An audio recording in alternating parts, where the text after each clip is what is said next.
আর এবার নজর রাখবো বীরভূমের সাঁইথিয়ায়। সেখানে তৃণমূল নেতাকে গুলি করে খুন, গভীর রাতে রাস্তা থেকে দেহ উদ্ধার হয়। স্থানীয়দের দাবি, কয়েকদিন ধরেই এলাকায় একটা গুজব ছড়ায়, ভূতের গুজব, আর তার জেরে রাস্তা শুনশান থাকতো, আর এই সুযোগ নিয়েই খুন করা হয়। এই খুনের ঘটনায় 2 মহিলা সহ 3 জনকে আটক করেছে পুলিশ। যেখানে ভূতের ভয়, সেখানে শুধুই সন্ধেই হয় না, রাস্তাও শুনশান হয়ে যায়। সেই শুনশান রাস্তার সুযোগ নিয়েই তৃণমূল নেতাকে খুন। চাঞ্চল্যকর দাবি বীরভূমের সাঁইথিয়ার বাসিন্দাদের। শনিবার গভীর রাতে গুলি করে খুন করা হয় তৃণমূলের অঞ্চল সভাপতি পীযূষ ঘোষকে। তিনি সাঁইথিয়া পঞ্চায়েত সমিতির কৃষি কর্মাধ্যক্ষ।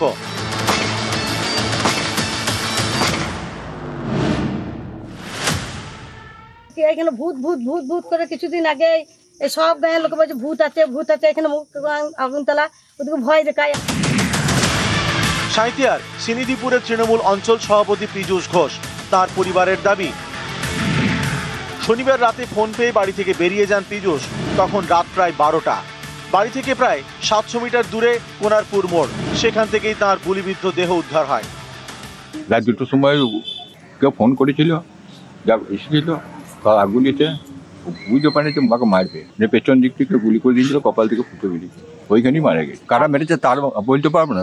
হুমকি তো দিত, ওইগুলো তো আমাকে বলতো না, কারা দিত সে কি করে জানবো, তাহলে তো হয়েই গেল। আমি ওর শাস্তি চাই, যে ফাঁসি চাই। এই নেতাকে কিন্তু 1 বছর আগে থেকে হুমকি দেওয়া হতো। রাজনৈতিক দিক যেমন খতিয়ে দেখা হচ্ছে, স্থানীয় কোনো দিক আছে কিনা বা মহিলাগত কোনো দিক আছে কিনা, সবটাই কিন্তু খতিয়ে দেখছে বীরভূম জেলা পুলিশ।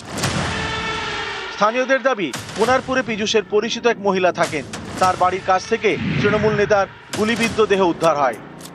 মৌসুমীর সঙ্গে পীযূষের যোগাযোগ ছিল নাকি?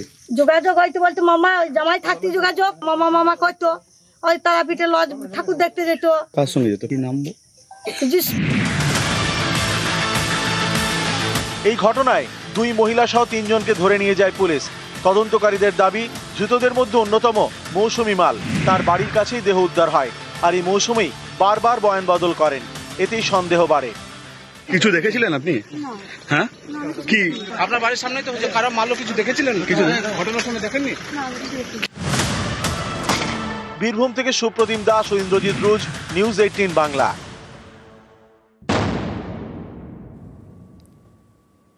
নেতা খুনে গ্রেফতার নেতা, ভাঙড়ের কথা বলছি। সেখানে তৃণমূল নেতা খুনে গ্রেফতার, নেতা খুনে গ্রেফতার, দলেরই নেতা রাজ্জাক খান খুনে গ্রেফতার মাস্টার মাইন্ড তৃণমূল নেতা মোফাজ্জেল মোল্লা। তৃণমূল বুথ সভাপতি মোফাজ্জেল ভাঙড় বিধানসভা তৃণমূল কমিটিরও সদস্য। উত্তর কাশীপুর এলাকা থেকেই গ্রেফতার রাজ্জাক খুনের মূল চক্রী মোফাজ্জেলি। এলাকা দখল নিয়ে বিবাদে খুন, দাবি পুলিশের। গ্রেপ্তার হয়েছে বলে খুশি না, সে গ্রেপ্তার হয়ে 2 মাস পর বাড়ি আসবে, আমার স্বামী কি ফিরে আসবে? আমার স্বামীর তো আমি পাবো না। দোষী যদি সে হয়, আমার স্বামী মৃত্যুর জন্য দায়ী যদি সে হয়, তার আমি ফাঁসি চাই। যদি ফাঁসি হয় তাহলে আমি খুশি হব, আমার ছেলে মেয়ে খুশি হবেন। এলাকা দখলের লড়াইয়ে খুন, দাবি আইএসএফ বিধায়কের। ধৃতের সঙ্গে তৃণমূলের কোনো সম্পর্ক নেই, দাবি করছে শওকত মোল্লা। আগামী দিনে দেখতে পাবেন, যদি সঠিক তদন্ত হয়, রাইট সাইডে কেউ আছে, হয়তো লেফট সাইডে হয়তো কেউ আছে, ফ্রন্ট সাইডে কেউ আছে, ব্যাক সাইডে হয়তো আরও কিছু পাওয়া যাবে যারা এই খুনের সাথে যুক্ত। এটা সম্পূর্ণরূপে জলদাবাড়িয়া অঞ্চল নেতৃত্ব হিসাবে তৃণমূল কংগ্রেসের ছিল, কিছু কন্ট্রোলের ছিল, যে আমি এটা কন্ট্রোল করব, ও বলছে তুই 2 দিনকারের নেতা, তুই কন্ট্রোল করবি, তোকে হাত ধরে আমি নিয়ে এলাম।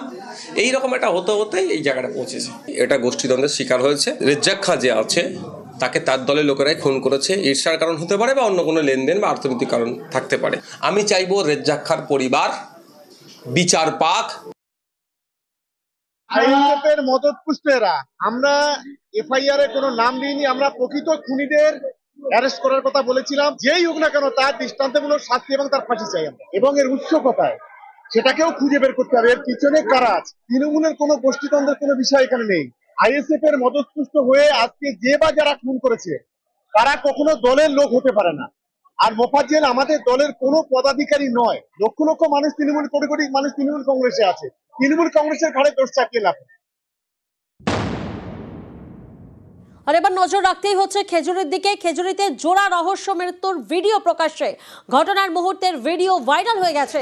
ভিডিওয় বিদ্যুৎস্পৃষ্ট হয়ে পড়ে থাকার ছবি ধরা পড়েছে। ঘটনার মুহূর্তের ভিডিও ভাইরাল, খেজুরির ভিডিও দেখছেন এই মুহূর্তে আপনারা, যেখানে রহস্য মৃত্যু, জোড়া রহস্য মৃত্যু, সেই ভিডিও এবার প্রকাশ্যে। আরে মঞ্চে নিয়ে চলে আসো।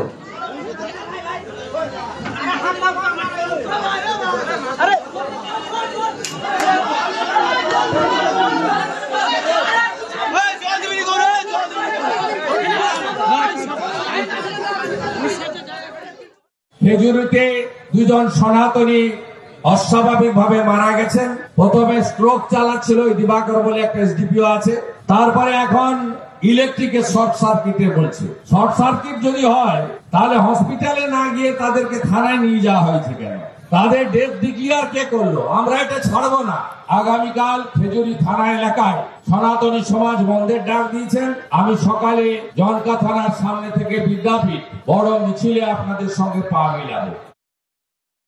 একটা জমায়েত ছিল, বৃষ্টিবাদল চলছিল, আচমকা একটা দুর্ঘটনা ঘটেছে এবং ভিডিওটা বেরিয়ে যাওয়ার পর দেখা যাচ্ছে শুভেন্দুদের এই যে বক্তব্য, ধর্মীয় মেরুকরণ অমুক তমুক, কোনো ঘটনাই না, ওটা এটা একেবারে একটা বৃষ্টি বাদলার মধ্যে কানেকশন জড়িত একটা আচমকা দুর্ঘটনা। একটা দুর্ঘটনা ঘটার পর হিন্দু মুসলমান একসঙ্গে সেখানে উদ্ধার কাজ চালিয়েছে, সেটা পরিষ্কার দেখা যাচ্ছে।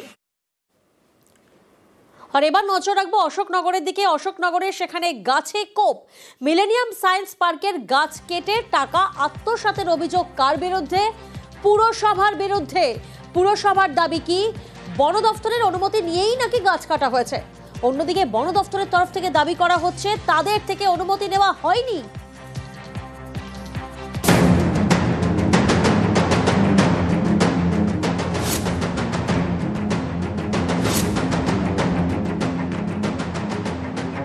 উত্তর 24 পরগনার অশোকনগর। এখানে রয়েছে অশোকনগর কল্যাণগড় পুরসভা পরিচালিত মিলেনিয়াম সায়েন্স পার্ক। স্থানীয়দের অভিযোগ, এই পার্কের বিভিন্ন গাছ কেটে বিক্রি করে দিচ্ছে পুরসভা একেবারে বেআইনিভাবে।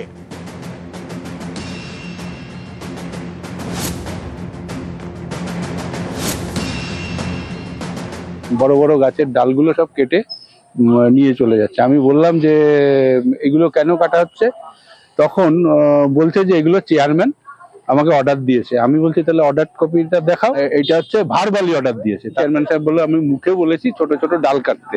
তা ছোট ডালের যে যমুনা, এইখানে আমার ধারণা মিনিমাম 10 থেকে 12 লাখ টাকার একটা মানে স্ক্যাম এখানে ধরা পড়েছে। ভিতরে পার্কের ভিতরে আরো অনেক গাছ কাটা হয়ে গেছে। দেখুন, কোনো অবৈধ কাজ আমি আজ পর্যন্ত জীবনে করিনি। দুটো ডাল, ওই একটা ডাল আমাদের দেয়াল ভেদ করে ওই পাশে গিয়ে পড়েছে। তার ওই পাশে লোকটা আমাদের বারবার বলছে যে আমাদের বাড়ির ক্ষতি হচ্ছে, আমাদের একটু রক্ষা করুন আপনারা। আরেকটা ডাল হচ্ছে আমাদের টিনের চালে পরে টিনের চালটা একদম সব ভেঙে যাচ্ছে, যে কোনদিন পরে অ্যাক্সিডেন্ট ঘটতে পারে। এই অ্যাক্সিডেন্ট থেকে বাঁচার জন্য আমরা বলছিলাম যে ডালের একটু অংশ কেটে নিও, যে গাছটা কাটবে সেটা মানুষের কল্যাণ জন্য কাটবে। অশোকনগরের মিলেনিয়াম সায়েন্স পার্কে রয়েছে নানা রকমের গাছ, এর মধ্যে অনেক গাছই কেটে সাফ। আমার ধারণা, যদি পৌরসভা এটা পারমিশন দিয়ে থাকে তাহলে নিশ্চয়ই ফরেস্ট ডিপার্টমেন্টের পারমিশন নিয়েই এটা করেছেন, কারণ ফরেস্ট ডিপার্টমেন্টের পারমিশন দরকার। সেই পারমিশন নিশ্চয়ই চেয়ারম্যান বা পৌরসভা চাইলে পরে ফরেস্ট ডিপার্টমেন্ট দিয়ে দেবে। বন দপ্তরের তরফে দাবি করা হয়েছে গাছ কাটার জন্য অশোকনগর পুরসভা অনুমতি চায়নি। অশোকনগর থেকে ক্যামেরায় উজ্জ্বল শিকদারের সঙ্গে জিয়াউল আলম, নিউজ 18 বাংলা।